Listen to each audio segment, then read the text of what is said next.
Okay, folks, example number 2 says that it wants us to graph the exponential decay model in example 1.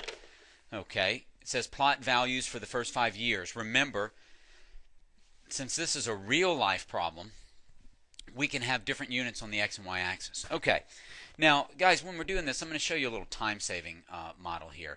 But first off, let me take this. I'm going to move it over to the side for a moment. I'll move it back in a minute. But I'm going to use a t-chart here. So instead of x, it's t, because I always put time on the x-axis. All right, and I want it for the first 5 years. So you know what? I'll put 0 here because 18937.08. That's where we start. And it's 1, 2, 3, 4, 5. Okay, so that's going to be our t-chart, and we'll plot that stuff in a minute. But let's look at the first one. When I plug in 1, I'm going to get y is equal to 18,937.08 times 0.87 to the first. Okay, easy enough.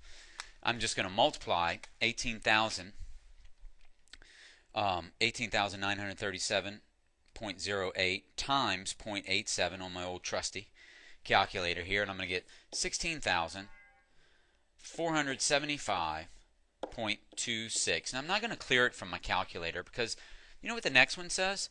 The next one says let t be 2, which is y equals 18,937.08 times 0.87 to the second, right? And I'm going to rewrite this quickly so you'll see something.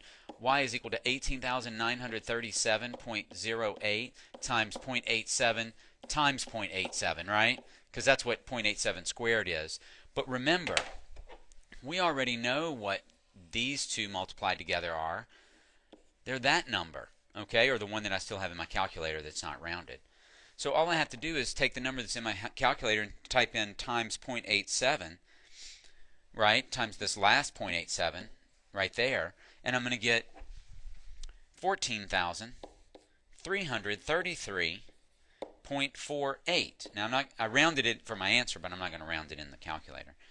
Now the next one is cubed, but I already know what squared is. So I just take this number and multiply it times 0.87 times 0.87, and I'm going to get 12,470.12. And we knew that. That was our answer from the last one. So times 0.87 again, and I'm going to get 10,849.01. Okay, and then times 0.87 again, and I'm going to get 9,438.64.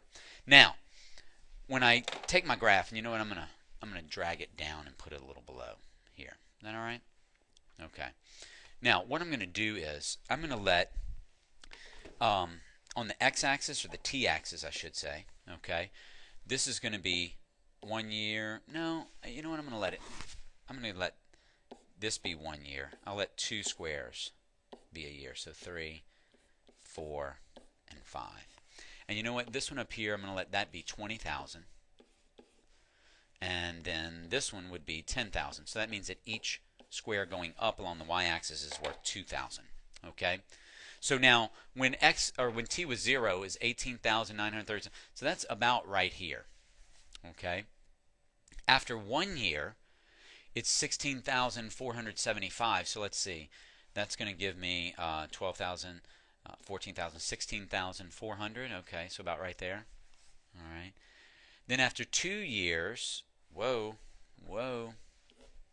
C, it's about right here. After 2 years, it's going to be 14,333, right? And then 12,470. Again. Come on, old man. And then 10,849, so that's going to be up around here. Almost made the same mistake again. And then 9,438. That's going to be about right here. Now, guys, this almost looks linear. But if we carried this out, you can actually see it is going to bend some there. Okay, and it is exponential. Okay?